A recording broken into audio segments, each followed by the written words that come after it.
അറ്റംപ്റ്റിൽ തന്നെ എനിക്ക് OET score ചെയ്യാൻ പറ്റി. ഈ അക്കാഡമി ചൂസ് ചെയ്തിട്ട് എനിക്ക് ഭയങ്കര സന്തോഷമുണ്ട്. ഇത് അനേകായിരം നഴ്സിംഗ് വിദ്യാർത്ഥികളുടെ വിജയാനുഭവം.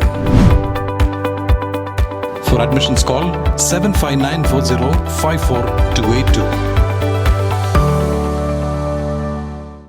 ജലനിരപ്പ് ഉയർന്നതോടെ മുൻകരുതലുകൾ ഒരുക്കി മൂവാറ്റുപുഴ നഗരസഭ.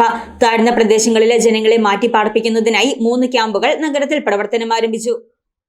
മൂവാറ്റുപുഴയിൽ ജലനിരപ്പ് ക്രമാതീതമായി ഉയർന്നതോടെ മുൻകരുതലുകൾ ഒരുക്കി മൂവാറ്റുപുഴ നഗരസഭ. താഴ്ന്ന പ്രദേശങ്ങളിലെ ജനങ്ങളെ മാറ്റിപ്പാർപ്പിക്കുന്നതിനായുള്ള എല്ലാ സൗകര്യവും നഗരസഭ ഒരുക്കിയിട്ടുണ്ട്. നഗരത്തിൽ 3 ക്യാമ്പുകളാണ് നിലവിൽ പ്രവർത്തനം ആരംഭിച്ചിരിക്കുന്നത്. ക്യാമ്പുകളിൽ എത്തുന്നവർക്ക് ആവശ്യമായ ഭക്ഷണം, മരുന്ന്, മറ്റ് ആവശ്യ സാധനങ്ങൾ എന്നിവ എത്തിച്ചു നൽകുന്നുണ്ടെന്നും ഏത് അടിയന്തര സാഹചര്യത്തെ നേരിടാൻ നഗരസഭ തയ്യാറെടുപ്പുകൾ നടത്തിയിട്ടുണ്ടെന്നും ആശങ്കപ്പെടാനുള്ള സാഹചര്യം നിലവിലില്ലെന്നും നഗരസഭാ ചെയർമാൻ PP എൽദോസ് പറഞ്ഞു.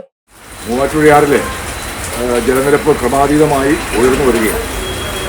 താഴ്ന്ന പ്രദേശങ്ങളിലുള്ള ജനങ്ങളെ മാറ്റിപ്പാർപ്പിക്കുന്നതിനുള്ള ആവശ്യമായ എല്ലാ സൗകര്യങ്ങളും മൂവാറ്റുപുഴ നഗരസഭ ചെയ്തിട്ടുണ്ട്. ഇപ്പോൾ തന്നെ 3 ക്യാമ്പുകൾ രാവിലെ മുതൽ പ്രവർത്തനം ആരംഭിച്ചിട്ടുണ്ട്. Kadathi NSS Karayogam, Vazhappally JB school, town UP school Muvattupuzha.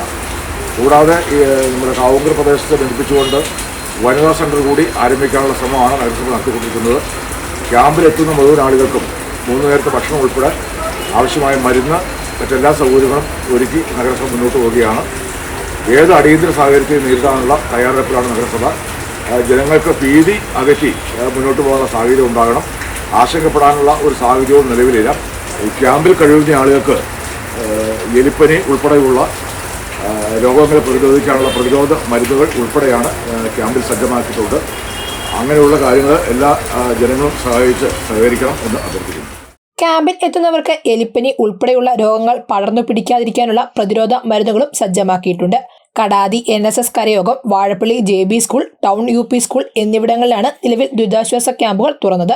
Kavunkara പ്രദേശത്തെ ഉൾപ്പെടുത്തി വനിതാ സെന്റർ ആരംഭിക്കുന്നതിനുള്ള നടപടി നഗരസഭ ആരംഭിച്ചു. ഏത് അടിയന്തര സാഹചര്യങ്ങളെ നേരിടാൻ നഗരസഭ തയ്യാറെടുക്കുകയാണെന്നും നഗരസഭാ ചെയർമാൻ PP എൽദോസ് അറിയിച്ചു. News desk Muvattupuzha news. ആദ്യം ടെൻഷനായി. മകളാ പറഞ്ഞത് അഹല്യയിൽ പോകാൻ. അഹല്യയ്ക്ക് 30 വർഷത്തെ പാരമ്പര്യവും വിശ്വസ്തതയുമുണ്ട്.